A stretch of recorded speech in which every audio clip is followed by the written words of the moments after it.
بسم الله الرحمن الرحيم والصلاة والسلام على رسول الله صلى الله عليه وسلم. تمتين الله سبحانه وتعالى أينما تينا مجهو أغتالين بكين أشات ودي شنجرة شغلام بانجي ولنكو رجو سباونيه waliwo n'abaali basanyuka okumalako omwaka 2017 kyewuunyisa Allah n'amutwala ku lusooka. Abamu gwali mwenge mungi gwe yanywa mbwasanyuka kumalako ki mwaka ng'omwenge gwennyini ogwo y'ensonga yafuuka okufa kwe.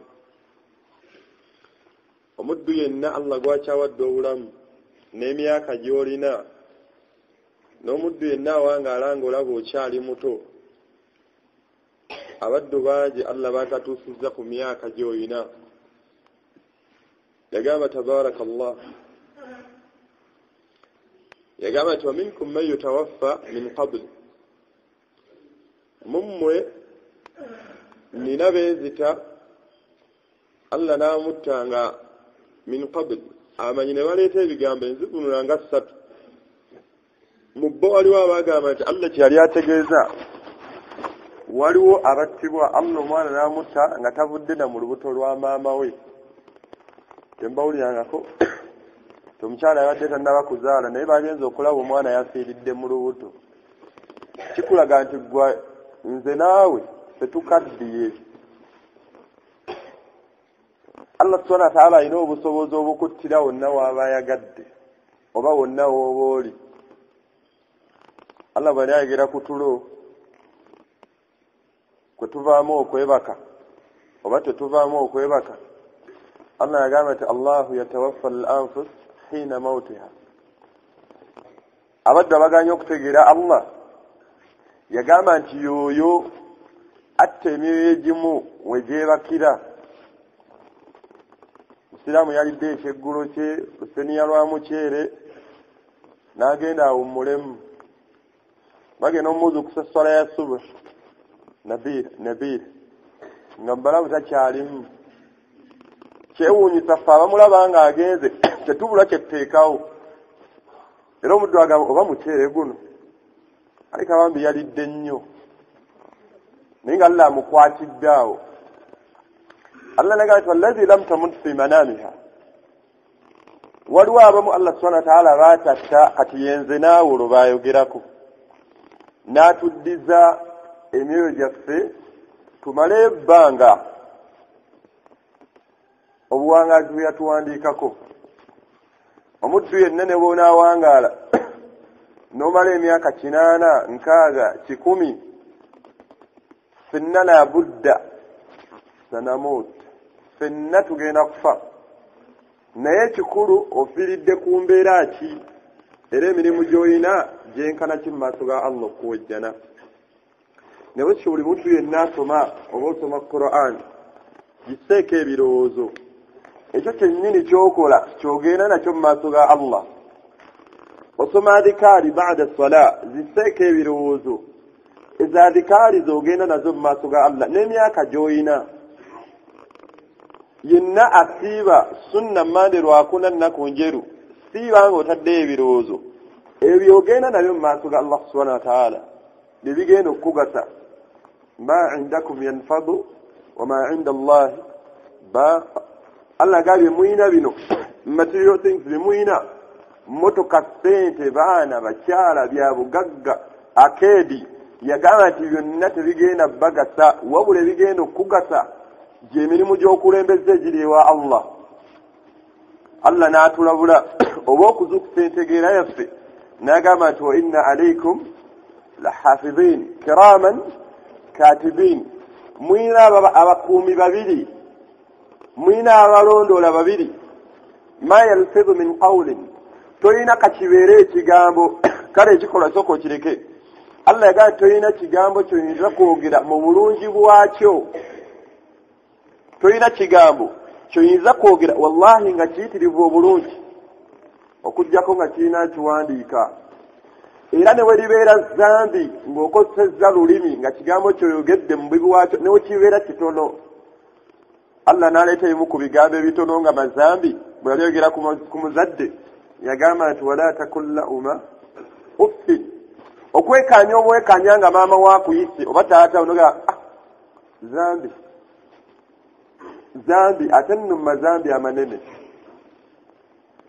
okwekanya obwekanya Allah gandi fala takullahuma toyogeranga bazadde bo tobugambanga ekigambo ekimunakuwaza okuyita ne weekanya maama naye wallahi ne baba tawulidde ye Allah subhanahu wa ta'ala akoze eki ne bwoba oli ku ssimu ayinza kukubira ssimu omuddu nga tannakwata ssimu kwogera ne maama onaga ati maama oba agamba ki nga Allah awandiika ezambi eryo abawandiisi byatteekako kivola twayitaddeyo ebirowoozo ng'omuddu oyagala omutima gwo gukubiriza okukola ezambi sangayo nnyo ebirowoozo ku bagenda okuwandiika ekikolwa ky'okoze wakadhalika era neweyogera ekigambo nga kirungi bitugamba ekibi ne bweyogera ekigambo nga kirungi nga bola nabbi yagamba nti inna al-abda la yatakallama bikalimatin nabbi yagamba nti mummwe oba muffe wano omuddu ayinza okwogera ekigambo eki Allah subhanahu wa ta'ala n'akwagala obuwangazi bwo bwonna nga wayogera ekigambo eki nekimusanyusa wallahi nga newona dajjali Allah agenda kukusonyiwa era nabbi n'agamba omuddu ayinza okwogera ekigambo eki Allah n'akukyawa obuwangazi bwo bwonna mpaka lw'onaafa nga nebona dajjali agenda kukwokya naye nga wayogera mu buwangazi bw'ekigambo eki hadisi ezo zezitukubiriza okubeera nga ku nnimi zaffe tuyitirizaako nnyo okwogera ebigambo ebisiimisa Allah tulaba abasahaba abamu nabbi abatuma bagenda mu lutalo naye olutalo luggwa bafuna eminyago gyabwe gye bafunye bagireeta nabbi abagabire bye baasuuza abalabi b'abasiraamu naye bali mu kkuba awo bajja batambula bakooye omusajja omu ku bo n'avaamu ekigambo nagayi tulese Madiina abasajja abalina emirulu tetugenze tulwane sebo bwe tuleeta bo batugabire sahaba omu n'awulira namugamba musajja gwe ogamba nabbi oyogera ku mubaka gw'ogamba woti musajja n'agamba nze mbadde nsaaga nze mbadde njogera mu boogezi n'amugamba bwetuuka nabbi ngenda mumugamba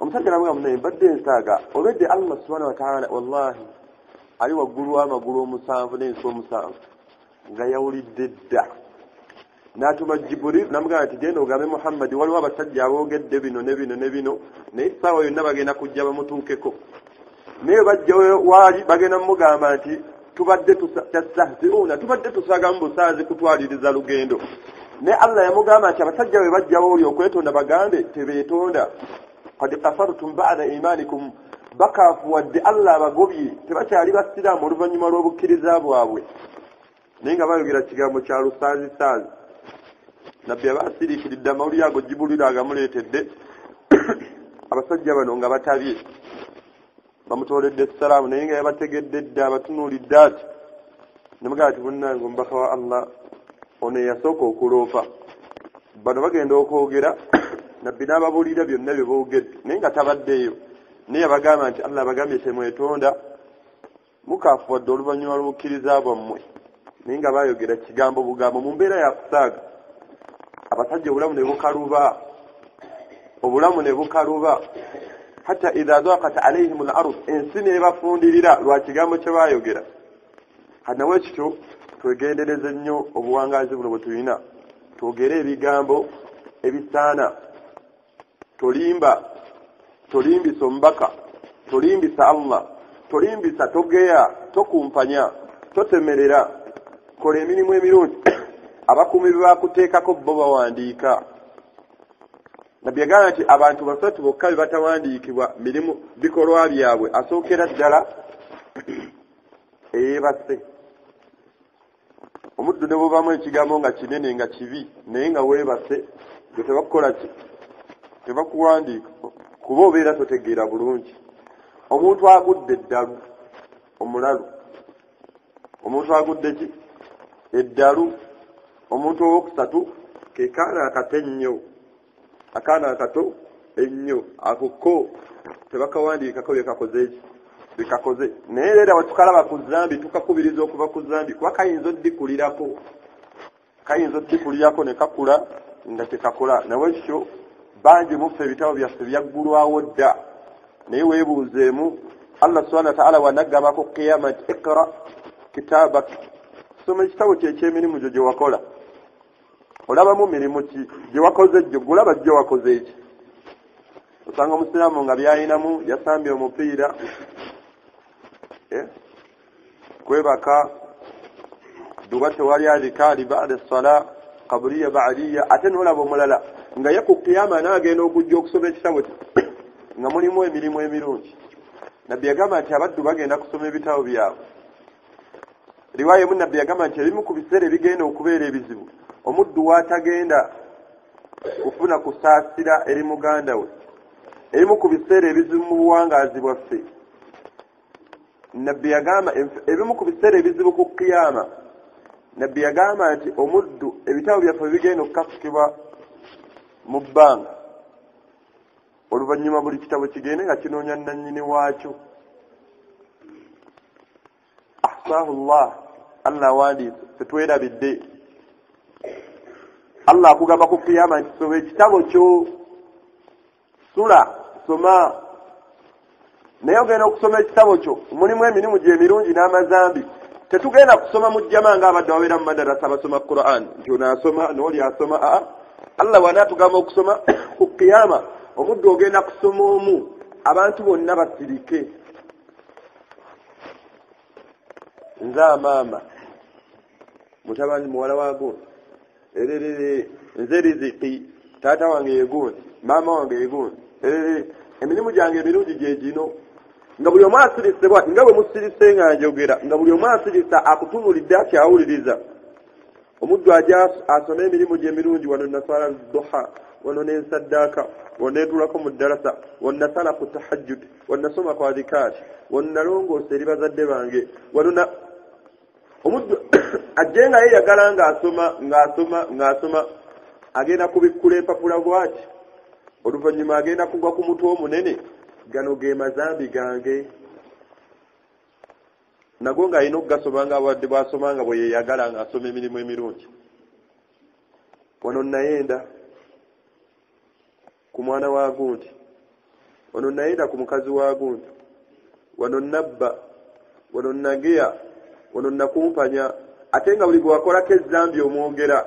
Kati omusajja yajja kubeera eri nga gw'osoma ekitabo kyo naye nga tamanyi nti gwe wamubba. Osome nti nze nabba engatto za gundi ku muzikiti. Agayo mmazi muzo. Engatto za bulaawo yono. Olaba ofunye abakubanja. Ojja bw'osoma osome. Nze nanyakula essimu, bano abanyakula amasimu mu jjaamu. Wammayi so yaddukira na ku booda, Allah mujjukidde asasule. Omuddu ajja asome. Abange bwe tulowooza ku mbeera efaanana bw'etyo, tetulowooza mu bitabo byaffe birimu ki. Abaddu twekweka ne tukola amazambi. Batugambye music haramun. Naye omuddu waali tewaliwo oba wali mube, akanyiga mpola mpola. Omulaba atadde esteeti mu matu n'olowooza awuliriza erimu oba Kulaani. Naye ng'ali ku muziki. Era gwe nagwo mukwata ogoloka anyeenya omutwe alinga aliko amajinni. N'assuka n'atandika obonyaabonya amagumba mu buleeke dansi. N'azina nga bwakkiri. Omusiraamu alimu amagezi oyinza okuzina amazina. N'azina nga bwakkirira. Kati bw'aveeyo wabajja mu muziki n'asulako ekijaala. N'olaba omukyala masha Allah imani. Naye ng'asooka kumagamaga ati n'ateekako endipuso. N'azina amazina n'avaamu n'entuuyo. Naye bw'abeera mu swala temutuuyanya. Nga baatusooka baate yabatuuyanya olw'okutya okungi tebaatuuyana na kwenyeenya. Wabula kutya kwe baali balina mu mitima. Abaffe tulaba mu bitabo byaffe mulimu ki?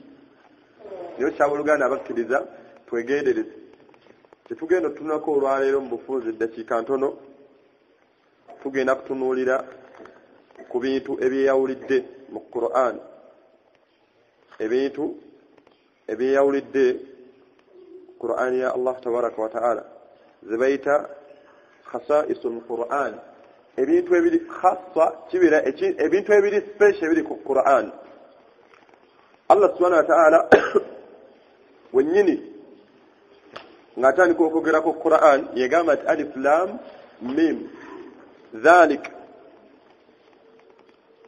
kyekyo ekitabo dhalika alkitab la rayba fihi tekiri mukola ki kubuusabuusa Allah subhanahu wa ta'ala mu aya endala bwe yayogera ku Qur'an kyatusuubira okuba nga tusomye Qur'an yagamba nti innama almu'minuna alladhina idha dhukira Allahu wajilat qulubuhum omuddu yenna omukkiriza yagamba nti Allah waba ayogeddwako emitima gyabwe gikubagana gifuna okutya omusajja ajjawuziwa kanagwa nti seeka goloba waliwo abasajja abadde bakutte emundu bbiri nga bakunoonya wano obwongo buno budduka nnyo kwakubanja oba namanja yandeetedde abantu wa bintu ebyo si birungi n'olowooza oba ku zambiri ewakoze newebuuza abapoliisi banjagaza ki olaba omutima we gukkubye lwaki omutima gukkuba olowoozezza ku bukulu bw'abanene abakunoonya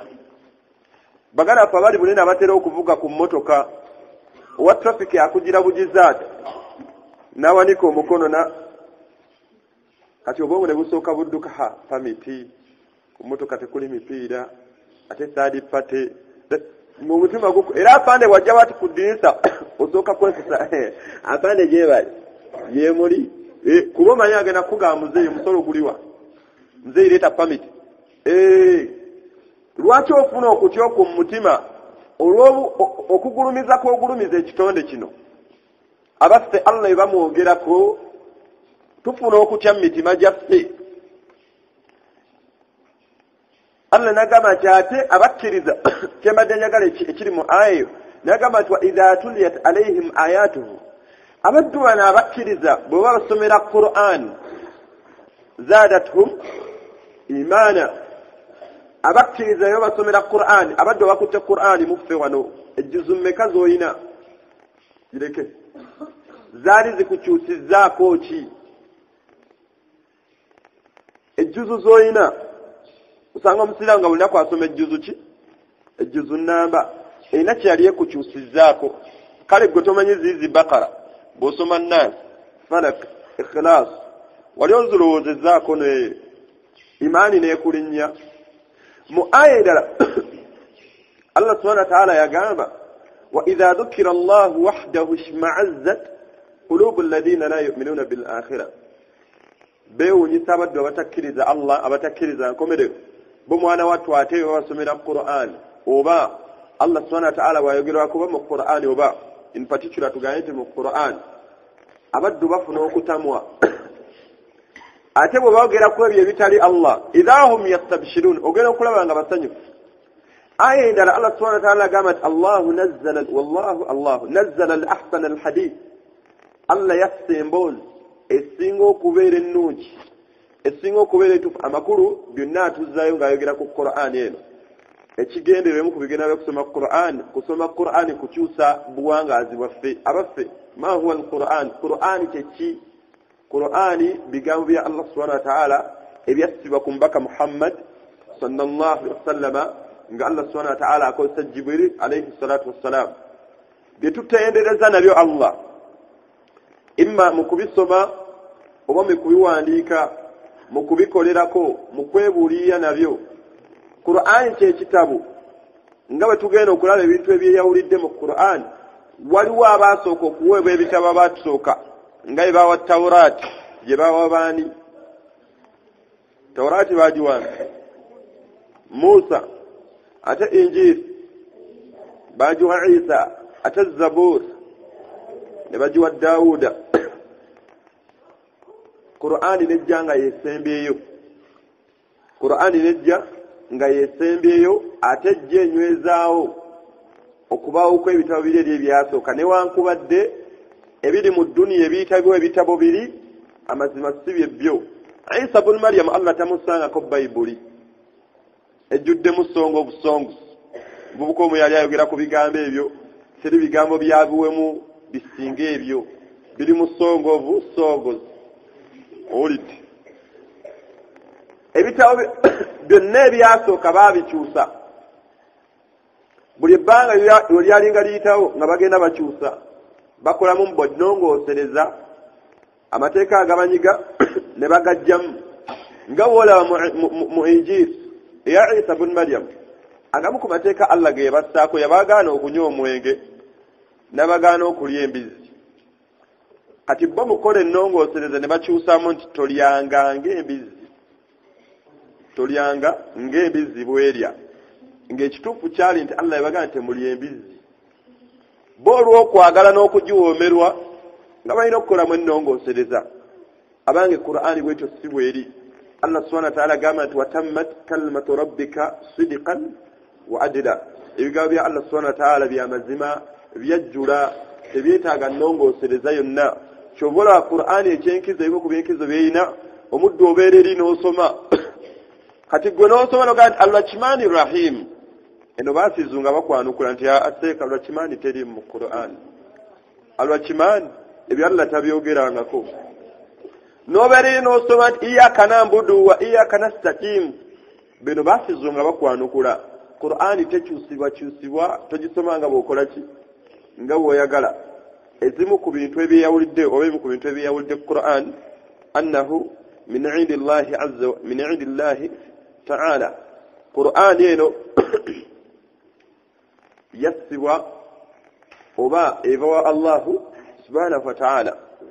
Nga bwe tugambye ebitabo ebyasooka bingi bye baakyusa. Ebitabo ebyasooka bingi ebirimu obulimba. Abaddu mu Bayibuli yabwe yennyini gye basoma baatemerera Isa ibn Maryam ebigambo bingi ne batemerera Ibrahimu ebigambo bingi. Naye Allah subhanahu wa ta'ala tasangako bigambo bifaanana bwe bityo. Bawandika ku Isa yabba embaawo nabbi wa Allah. Bawandika ku Isa mbu mwana wa Katonda. Ebyo Allah tabisangako. Ma kana lirrahmani an yattakhidha walada. Tekigwanira oweesa Allah subhanahu wa ta'ala yeyawukana naye okubaayo n'ezzadde. La hawla wala quwwata illa billah. Entegeera eyo yeewuunyisa. Gwe olina kuyita muwala we, olina kuyita mutabani we, olina kuyita taata oba maama, nga ne Allah subhanahu wa ta'ala alina gwayita muwala we. Akonna akaana kawala kange banna yeewukana Allah ebyo tabiina. Ebyo Allah tabisangako. Ebirala byebawandiika ate nno beewuunyisa becontradictinga mu Bayibuli yaabwe. Bawandiikira mu Bayibuli yaabwe nga bagamba nti gwe bayita Joseph ye Ibrahim ne bagamba nti yayenda ku Mariyamu ye Yusuf yayenda ku Mariyamu n'azaala Isa. Ate ne bamaliriza nga bagamba nti ate Isa gwali mwoyo katemba mungi. Allah subhanahu wa ta'ala tasangako bigambo bifaanana bwetyo. Qur'ani eno yassibwa oba bigambo bya Allah tabaraka wa ta'ala. Kyewuunyisa abaddu Abakuraishi balowoozanga nti Qur'ani eno bigambo bya Muhammad. Era bwe baalinga bagirwanyisa omubaka bamuyitanga mutontomi. Awo Muhammad musajja abula aleese ebitonto bino byo bipya nga balowooza bigambo byani bya Muhammad. Allah subhanahu wa ta'ala ezimu ku aya zeyassa ku mubaka Muhammad sallama ezikakasa nti bigambo bya Allah si bya Muhammad. Yamugamba nti walau taqawwala alaina ba'd al-aqawi la akhadna minhu bilyamini. Yagamba nti Muhammad mu bigambo byange oba kukyusaamu oba kunjwetekako n'onjogeza byesaayogera. Yamugamba nti Muhammad naali kusse. Omanyi gwe yeewerera okutta khairu khalqillah ahabbu al-bashar ila Allah. Yagamba nti Muhammad mu bigambo byange nekugamba nti bagambe bagende gwe n'obagamba nti mujje. Ekyokulabirako okukyusaamu obukyusa. Allah ina aya zeleeta mu Qur'an nga ziraga omubaka obanga awabula omubaka Muhammad sallallahu alaihi wasallam kikulaga nti byalinga bigambo byani bya Allah. Allah yamugamba nti lima tuharrim ma ahalla Allah lak. Muhammad obadde ki lwaki weeharamisako binagamba nti biri halali gyoli tabitaghi mardata azwajik oyagala kusimisa bakazi bo bakyala bo Allah nga wabula omubaka atereze kyakoze si kituufu amakulu singa byali bigambo bya Muhammad ye yali badde yeewabula yeekutte ensobi ate ne yeesereza bonna bujulizi ne aya nyingi eziraga nti bigambo bya Allahu subhanahu wa ta'ala. Allah subhanahu wa ta'ala yagamba nti walaqad atayna sab'a min al-mathani wal-Qur'an al-'azim. Bayogera ku mbaka namuga twakuwa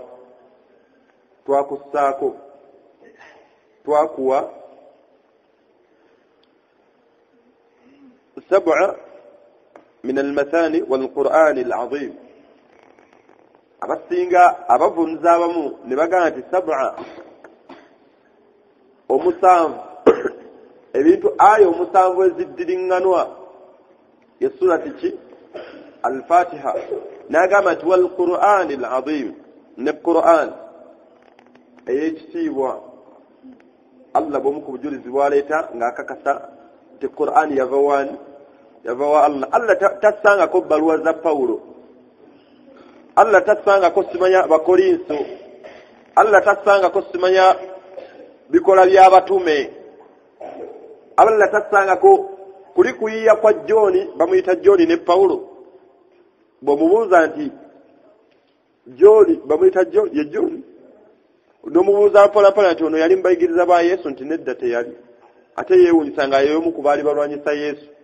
Era ne bamanyi bagamba nti ate kati Yesu bwe yafa ono mwoyo n'amukkako n'akola ennongoosereza n'atuwandiikira Bayibuli. Ate yali tayagala Yesu, ate mwoyo gwe yakkako n'alongoosa mu Bayibuli yaabwe. Oyo yenna katemba afaanana bw'atyo.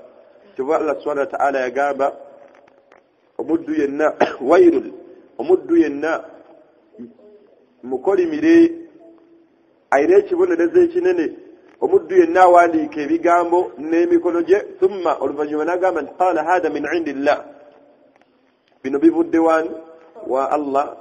Abamanyi bavvuunula ne bagamba nti Allah yali akoona kubikola abantu abo bye okukyusa mu Tawraat ne mu Injil. In fact ebitabo ebyo bisinga bibasinga okukyusamu. Ekirala ekyewulidde ku Qur'an annahu haqqun la shakka fihi, Qur'ani mazima la shakka fihi wala khata wala batil. Qur'an ekisookera ddala mazima. Ekyokubiri, Qur'an teriimu nsobi. Ekyokubiri wala batil, teriimu bulimba. Ebintu byonna Allah byassa mu Qur'an wallahi gyebiri. Era ebintu byonna Allah nga byatunnyonnyola mu Qur'an mazima. Allah subhanahu wa ta'ala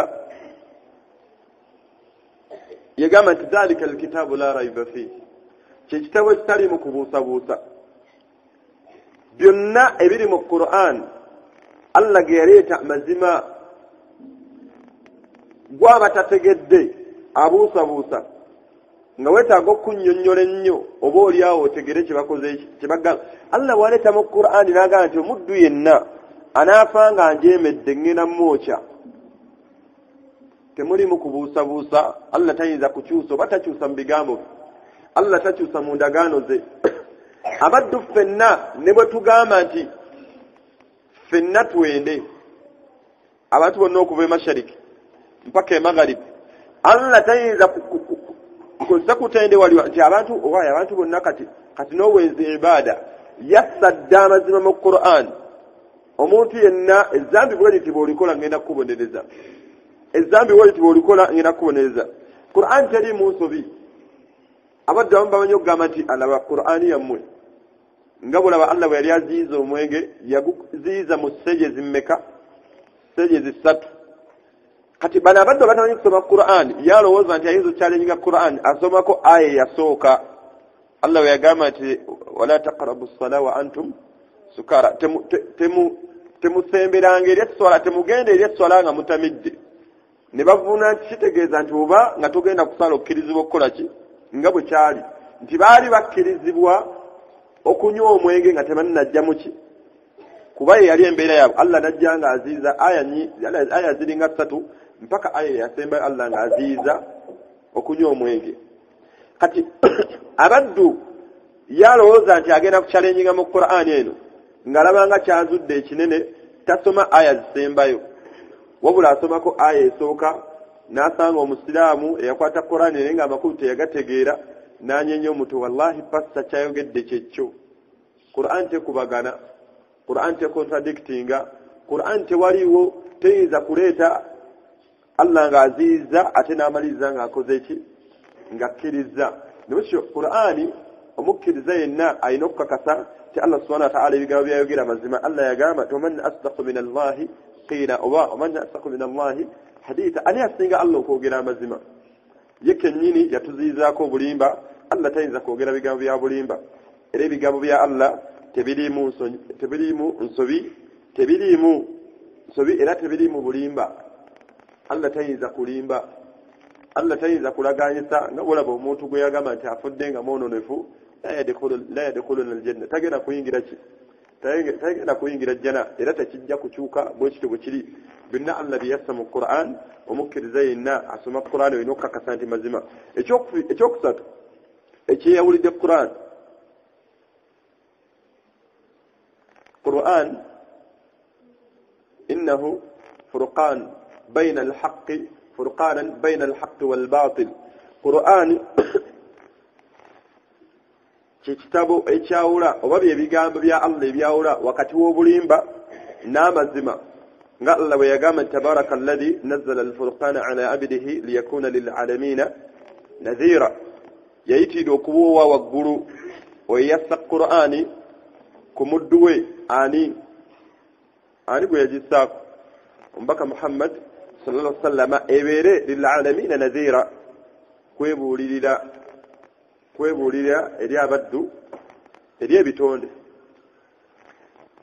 Qur'ani oba kye bayita Furqan, ne waliwo n'ekibiina ky'abaafizi kye bayita ki Furqan, lwakuba kiri Friends of Quran, naye ne bawandiika Furqan transliteration.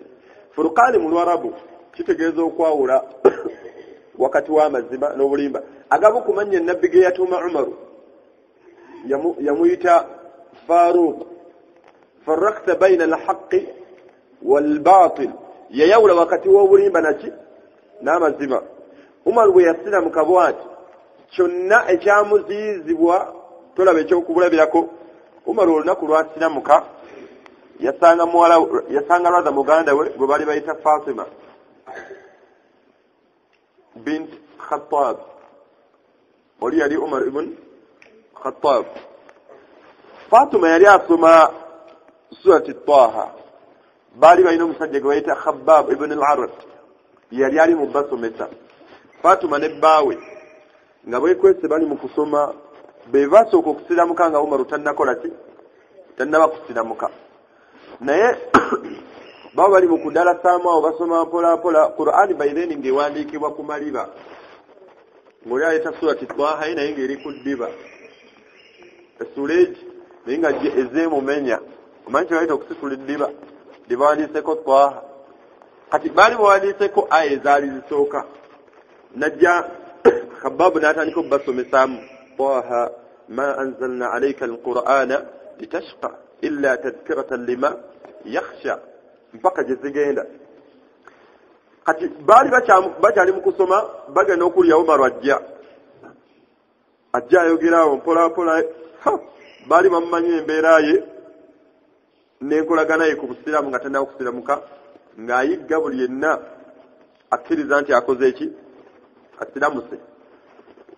Khabbaabu ekyamwanguyira yalina kunoonya closet weeri oba odrop neyefubitika omwo, kubanga Umaru amumanyi kamukwata kamusse.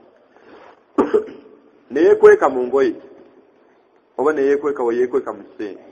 Umaru bwe yajja n'ayingira, nga bw'onayingira ewantu n'olaba abantu bonna nga lumu attention yegenze, seeka najja n'abasanga oba mwolina wooli, ogenda okulaba omuntu ono obeera suspicious ku reaction y'omuntu ono, abadde anyumya tanyumya, bw'akuba bw'atemereza obuuso, kiki obadde okola ki? Kati Umaru bwe yayingira bw'ati bano bonna attention n'egenda ne bamutunuulira mu mbeera eyali strange. Umaru n'abagamba nti abange kiki mubadde ki nga musirise? Umaru tewali buzibu, agenda okulaba muganda we mwannyina ng'alina byakwatidde wano bwati mukono byafunyizza. Umaru n'amugamba nti ate ekyo ki? Namugamba nti tewaliwo nnyo kyamaanyi bino bintu byange nange leeta ndabe. Umaru omuwala agamba muganda we, namugamba nti Umaru siyinza kukola ki? Siyinza bikuwa. Namugamba nti leeta ndabe. Umaru yali musajja obusungu bwe nga bujjula mangu. Namugamba ogaanye oluyi lwali olwo bye baali bawandiise Twaha nga bagiwandiise neemuvaamu neegwawo. Umaru aba tannaba gikwata, omwana n'addamu n'agikwata ati mwannyina. Namugamba nti ya Umaru bino tebikwatibwako okuggyako omuntu nga muyonjo, siyinza bikuwa. Bw'oba oyagala obisomako genda osooka ofune buuzo werongoose bulungi ejja osomeko Qur'ani eno. Umaru yafunamu embeera ya sympathy, baga nti olukubo lwe yamukuba n'afuna olubanga alukoze aluleeseeko ebbwa, agenda omulanga mwannyina avaamu omusaayi. Omutima gwa Umaru ng'anyiiga mangu naye ng'omutima gwe gumenyeka mangu. Umaru agenda okulaba akosezzaani mwannyina. Umaru n'akola kye bamugambye nti kati naaba wooti, kati kola wooti, kati weerongoose wooti. Naye nga hammu yayagala kusoma ku bigambo bino bye babadde basoma. Oluvannyuma ne batandika omusomera. Khabbaabu yali yeekwese naye alaba buli kimu ekigera mu maaso.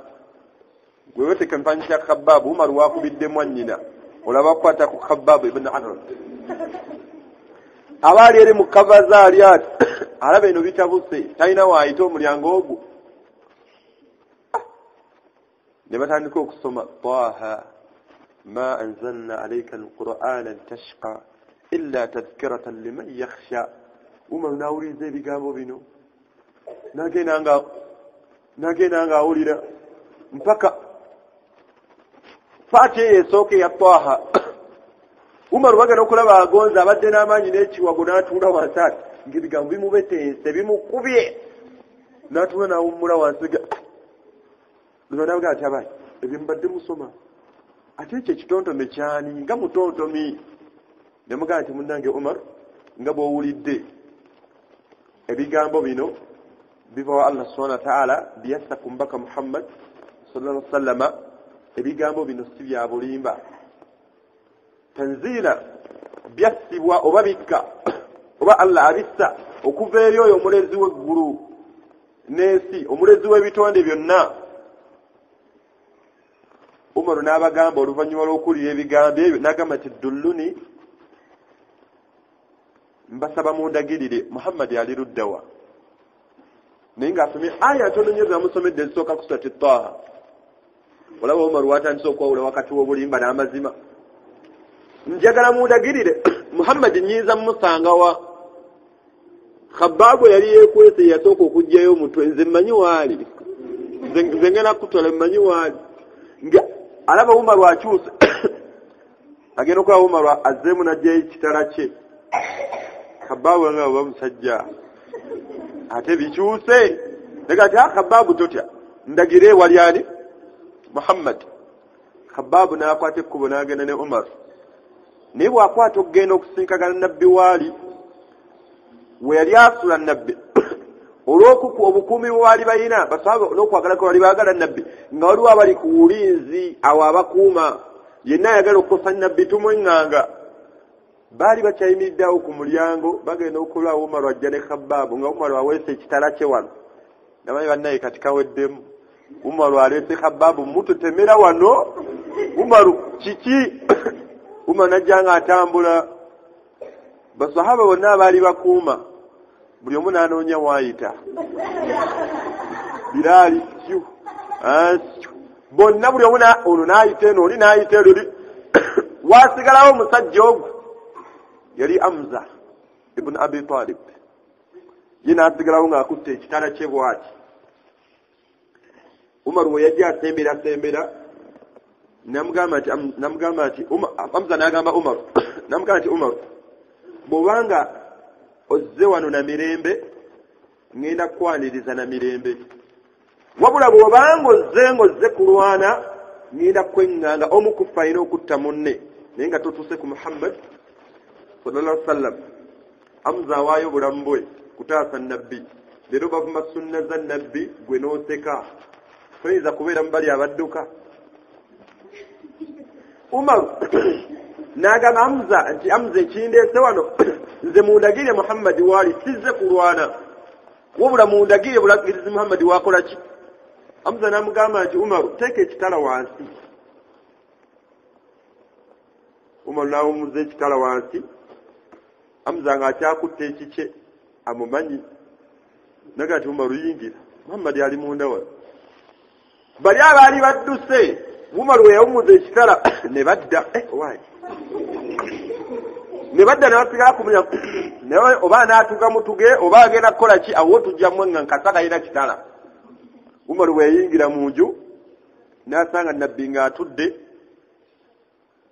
ali awo asiriikiridde Umar we yatunira waaki ku nabbi n'amugamba nti ashhadu an la ilaha illa Allah wa annaka rasulullah nkakasa Allah nkakasiza Allah ali omu era nkakasa naawe oli mubaka wani wa Allah nabbi n'awulira essanyu n'asituka n'agwa Umar mu kifuba n'abeera kati banano bagenda okulingiza bati nga nabbi agudde Umar mu kifuba takbira nebisa Allahu akbar Allah banaali wawe ne bajja takbira Allahu akbar Allah Umaru nabbi n'asanyuka Umaru n'asanyuka bamuzabo n'essanyu ne libatta ng'ekitala mu bitala ebinene byali byolekedde obusiraamu wallahi nga kikyuse kati ate kitunudde eri abalabe b'obusiraamu takibira nnyingi awo bano bonna abali batafunanga kakisa kakwata ku Umaru babiraali ne bajja bannaye Umaru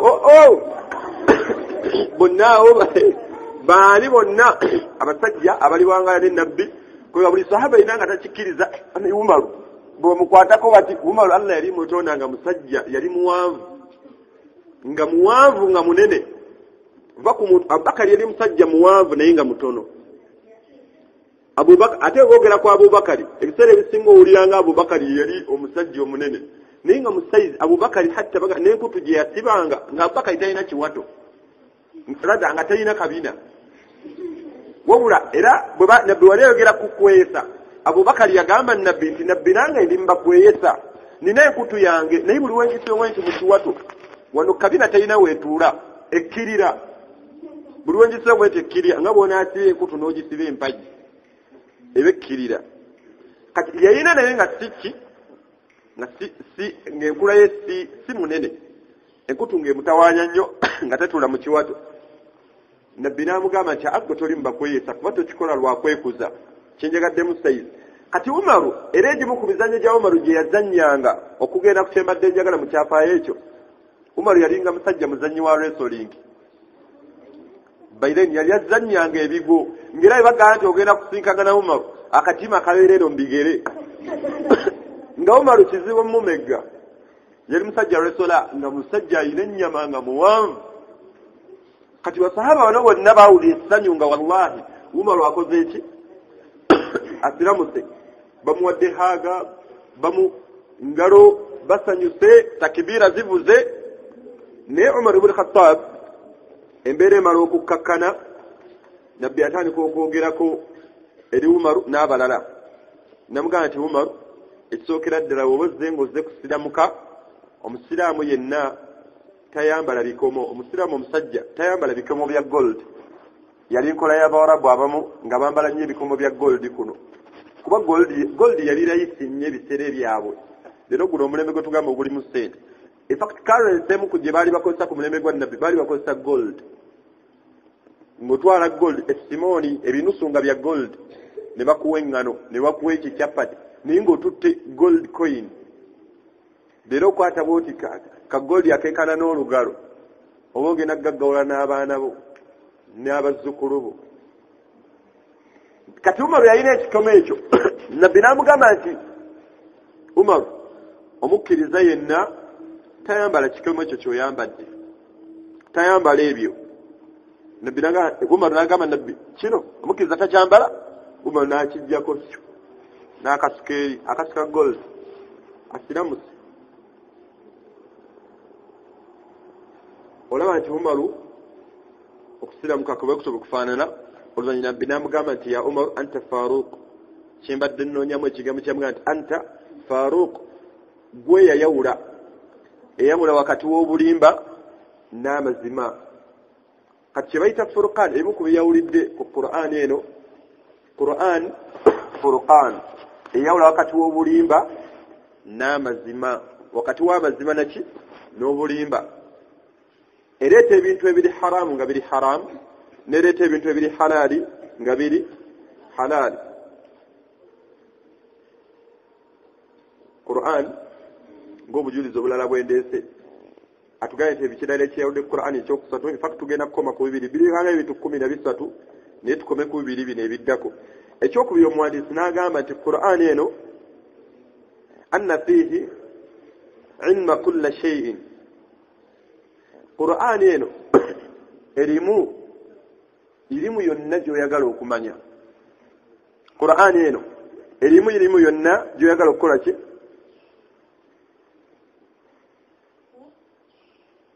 irimu yonna gy'oyagala okumanya Allah subhanahu wa ta'ala ezimu ku aya Allah yagamba nti tibyanan likulli shay'in Qur'an eno yannyonnyola buli nsonga yonna Qur'an eno yannyonnyola buli nsonga yonna tolina kyogenda kunyoonya mu Qur'an nga tokirabye kuvuga mmotoka mwekuli okuvuga mmotoka mwekuli gwe gy'osoma ng'olinnyo okuvuga emmotoka ogijjawa yeesomebwa etya egamba etya subhana alladhi sakhkhara lana hadha wama kunna lahu muqrinin Allah atusibirira edduwa eyo omuddu yenna yagamba nti mbeeranga mwebagadde byonna ebyebagalwa mumugambe nti subhana alladhi yayawukana oyo alladhi sakhkhara lana hadha atugondeza kino kye tutambulirako atugondeza emmotoka agondeza akapikipiki akugondeza byonna byakugondeza twali tetubisobola Allah mu aya endala mu surati an-Nahl yagamba nti wal khayra wal baghira wal hamira litarkabuha wa zina Allah beregera ku byebagalwa nga bwolaba endogoyi enfalaasi engamiya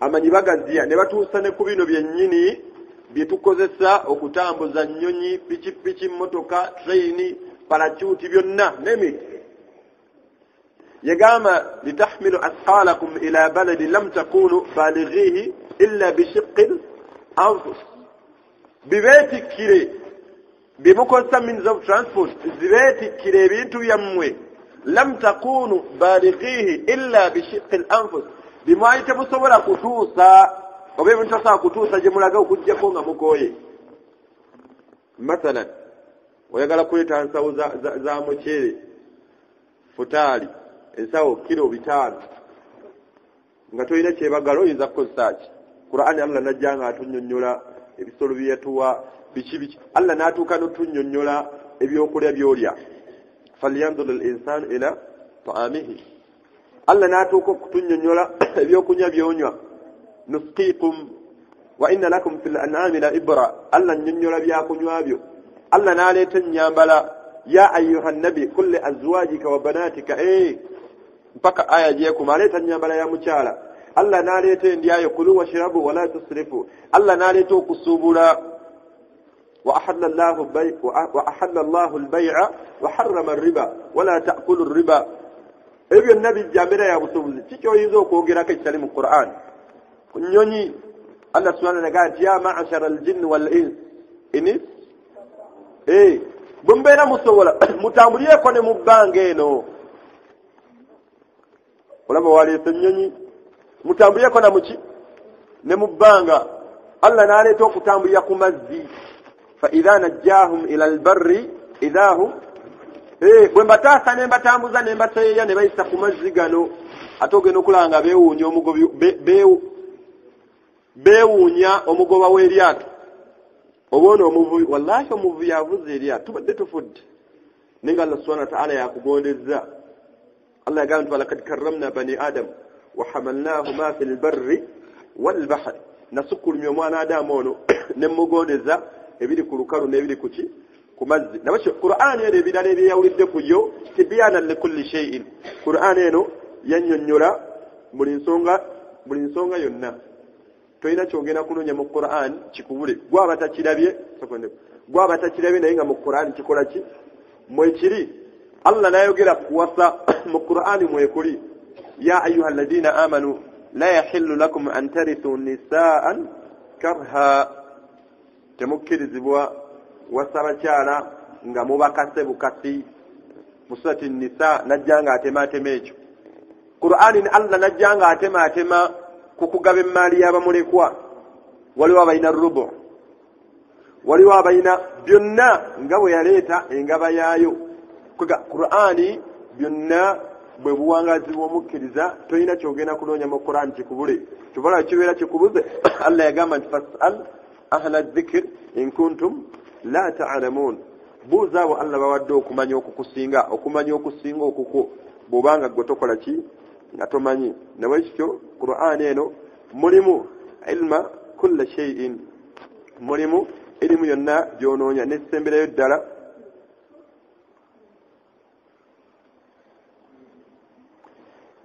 ddala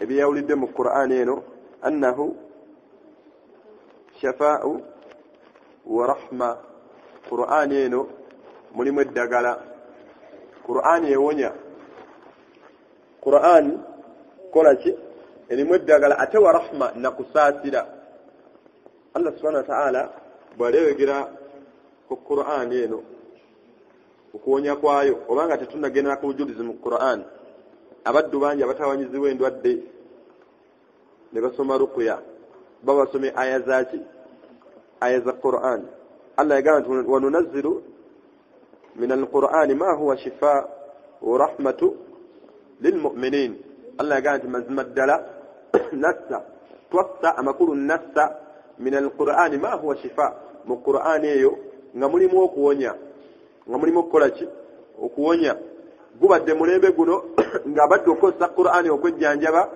shayatini zimala mukuba abanga temulimu nsobi si zambi okufuna amazzi ag'okunywa n'ogasomeramu al-Fatiha nga tonnaganywa oba wejjanjaba osaako olukomera si nsobi okufuna ekyokulya oba kyakunywa n'osomerako ayati za Qur'an naddala ezo ezajja nga zikwatagana ku nsonga y'okwejjanjaba naki ne Qur'an dira abaddu bangi omusiraamu omu yajja n'asanga n'esayidi z'entebe mukyala yajja avuga TX motoka ya bbeeyi motoka yaki ya bbeeyi naye we yajja twayidi n'abasambe naye ntudde nabo nga tutudde kabalaza k'omuziki tulina be tunyumya bwe yajja n'apaakinga n'avaamu n'atoolera salaamu nagamba nti mujye baleko baseeka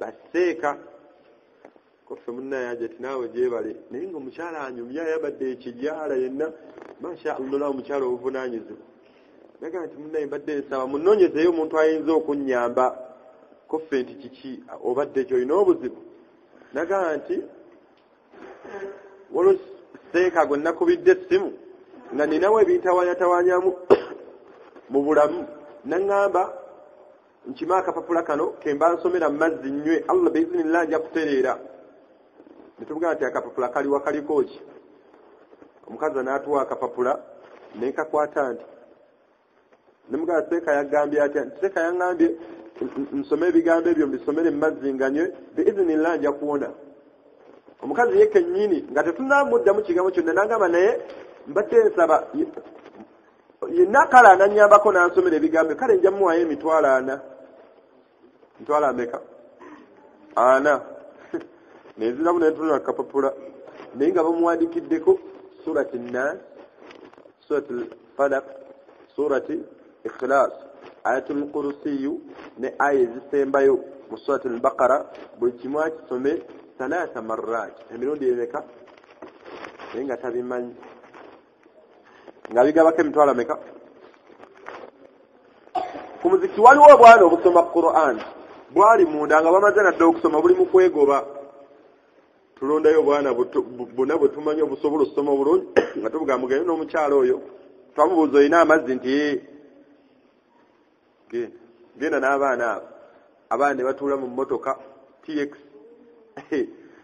ne badda omwo n'aleeta amazzi mu kadomola ne busoma emirundi esatu omukyalo obwana buba tebunnaba nakumaliza n'asooka dduka ku supermarket erinaanyawo obwana buno n'emimiro gyeyika gibula kaasidde kabunye ku kisipulaaki kino alaba kinene kuba yetakimanyi newakubadde kinene Qur'an ebigambo bya Allah biki al-azim la yati illa bi azim omuntu taleeta okujja omulu Allah subhanahu wa ta'ala ebigambo byabbeeyi naye omukyalo ono abaana bano ne basoma Nas ne Falak ne Ikhlas ne Ayatul Kursi ne aya ezisembayo ku Bakara esatu amana ar-rasul mpaka wansi omukyala n'agamba naye abaana bano basomedde bulungi nnyo ebigambo bya Allah ebigambo bya Allah naga abaana bano bansanyusizza nnyo ngenda bbawo emitwalo 6 ge mazzi gano konzo ekyo kyennyini kye basomye kye bagambye ke kapapulako kano bye kagamba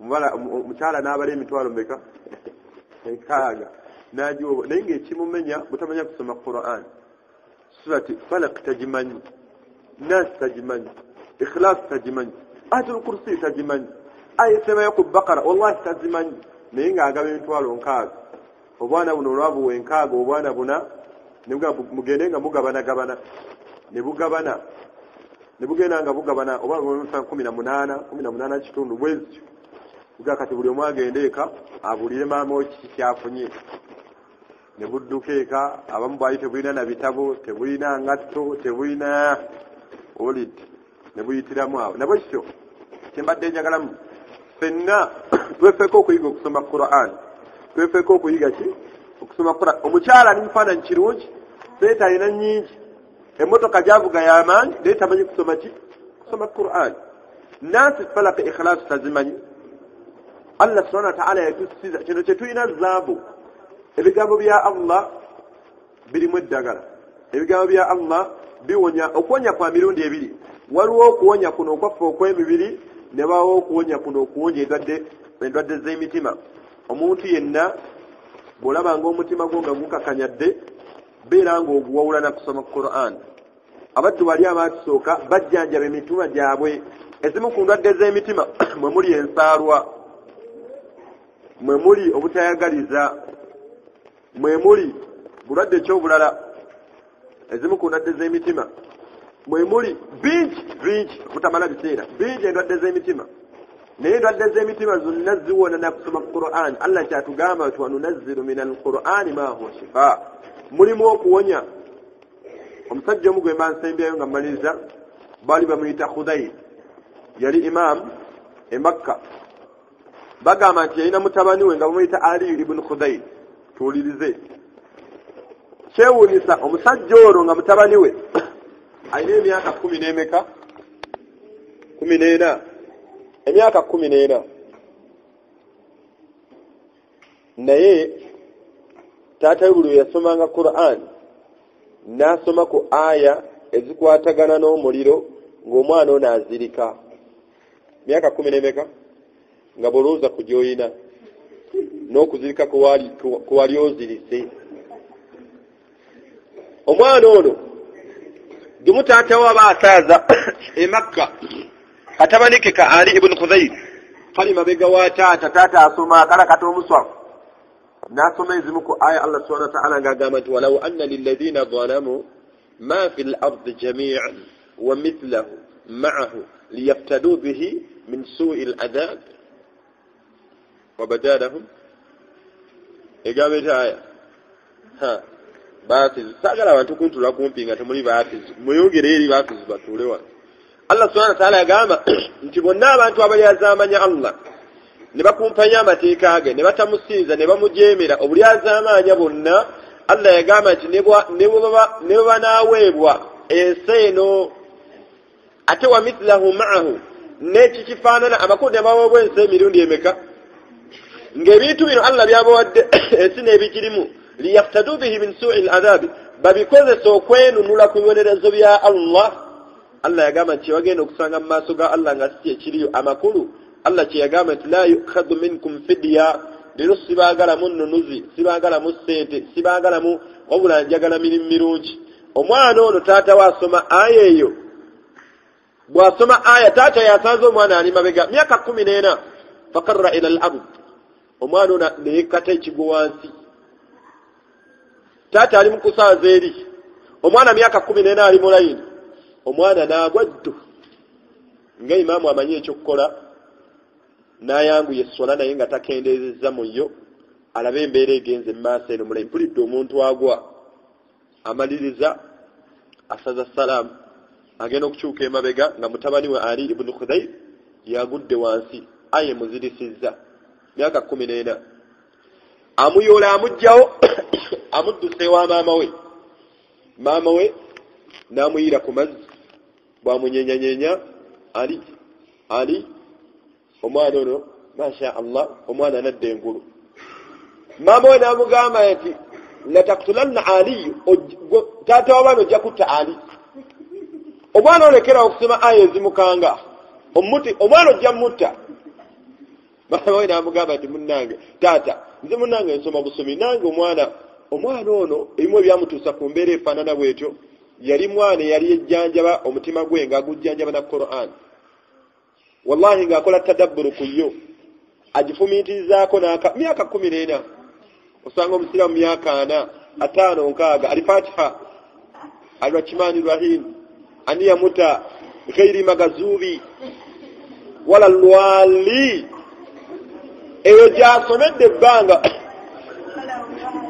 bagana faweera ku mawulid, ababeera abasomi b'eddwa, asoma Yaasiini obutikitiki 7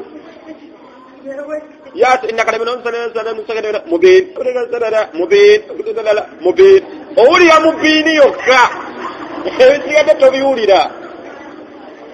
Naye akalabule nabbi yagamba nti rubba qaari, ayinza okubeera omusomi wa Qur'an naye nga Qur'an gy'asoma yalanhu, emukolimira, tatuusa ahkam, tajwid, tahsin, asoma busomi ye nga bw'ayagala. Kati ne bagenda mu dduwa zaabwe ne balondayo zino essuula ennyimpi, alam nashraka laka sadrak ndeka ta'awizira fa inna ma qad yusra inna yusra fa la taraka fansabe labika falugade aw nengo bongo bonna buli ku mukyere. Qur'ani asomanga bw'ayagala. Omwana ono Ali ibn Khudayr nga tumaliriza, maama we n'amugamba nti munnange imaamu ojja kunsira omwana. Taata we bwe yaddangamu okusoma Qur'an, sajja hafiz, yanoonyangayo aya zoogera ku jjana, zoogera ku bukulu bwa Allah, huwa Allahu alladhi la ilaha illa hu. Naye nga zireeza jahannama, omwana ono zimuakkara ne zimukuba ekigwo n'azirika, nga bulowooza nawe kwe yali ekkubye ekigwo. Hatta baleeta ne aya ne basoma aya nga zikola ku mazambi ge tukola. Musiraamu n'aseka, azzaani wazzaniyatu fajlidu kulla wahid minhuma 100 jalda. Bagamba ono asoma nti omwenzi omusajja, omwenzi omukazi n'omwenzi omusajja mbakube ekibooko 10. Omusiraamu n'abeera mu swala naye ng'alina appointment baada salati al-ishaa'i. Wallahi nina okulumba abukasiwe bagamba naye nga program wallahi okumanya tuli babi, program tuzikoya mu swala ez'amazambi. Agenda okusaza bwati salama okugulu okumu nga kuli ku mulyango, agenze kujooga Mungu. Ono omwana gwe bayita Ali ibn Khudayr mama kata ebbanga lyatambula masha Allah. Taata waddamu asoma, tuwulirize. Taata we yaddamu okusoma n'asoma aya endala nga ashabu nnaari yahtajuuna ila rabbihim, bagezaako okuwuzaako mu maaso ga Allah. Aya egamba nti rabbana gharabat alayna shukhwatuna, bamugamba nti Allah, ashabu nnaasi, abantu abagenda okubeera mu muliro nga balaajanira Allah, bamugamba nti Allah, obwononefu bwatusukka, Allah batwoke. Fa'atarafu bidhanbihim, bagenda kutegeera amazambi gaabwe. Abaddu bagenda kubeera mu muliro obanga bakasiddwako kuyingira omuli wallahi nga bakakasa nti amma mubutuufu twali boononefu amazambi gaffe tugategedde ati mulimu bano baseruwalira bagenda muga nti Allah batuzeeyo farji'na na'mal salih tuzeeyo Allah wallahi tugenda kukola Allah tuzeeyo Allah agenda baga nti innaha kalimatun huwa qailuha ebyo nabyo yogera babyogera dda ne bwenna kuzaayo togenda kukola kyewunyisa statement abaddu gye bagenda kugamba Allah la'alli oba oliawo tunakola oba kikulaga ne kyennyini kyasaba okuddeyo takakasa nti agenda kukola ki agenda kukola la'alli Allah oba oliawo naalongoosa nzizaayo ko tulabe Allah agenda buga nti kati mwenna musirike tewabawaddamu kwogera احشروا الذين ظلموا وأزواجهم وما كانوا يعبدون فاهدوهم إلى صراط الجحيم مبكم زنبتوال الموليدو omwana ono tata we nasoma ayeyo ng'abantu abagenda okubeera muliro bagamba Allah munnange oboonone twakola bungi amazambi twalina mangi tukusaba Allah tuzzeeyo tulongoose tusonyiwe omwana ono bwawulira ayeyo Ali ibn Khudayr naddamu n'agwa ekigwo addamu azirika omulundi ogwokubeka ate ng'egyo omuwandiisi gye yawandiikako naye nga yali mbeera ya mwana ono ng'azirika nnyo mu swala ng'awulidde ku muliro omwana ono bw'azirika taata we n'amanya nti Ali ibn Khudayr agudde alina okuba nga yagudde ekigwo oyo mwana wange bw'atyo leero omuzadde bamuleetera buleetezi mwana mubbi abbye eggaali oyo bw'atyo munnange ng'omuzadde akakasa omwana we yamumanyidde ku zambi eryo abbye eki ngatte ku muzikiti ate omwana namugamba omwana wange bw'atyo ye taata we ono yamanya nti ono agudde alina okubanga mutabani wange yembeera ye ne Qur'an yejjanjaba nayo omutima naye taata amaliriza esswala wallahi agenda okusuuka bw'ati nga mutabani we yagudde wansi n'amusitula n'amudduseeko ewa maama we nga bulijjo amuyiridde ku mazzi amunyenyeza wallahi bamuyita Ali ibn Khudayr Ali istayqid zukuka Ali ne bamuyira amazzi ne bamunyenya wallahi ng'omwana afudde nga mbalamu takyalimu kyekimusi Qur'an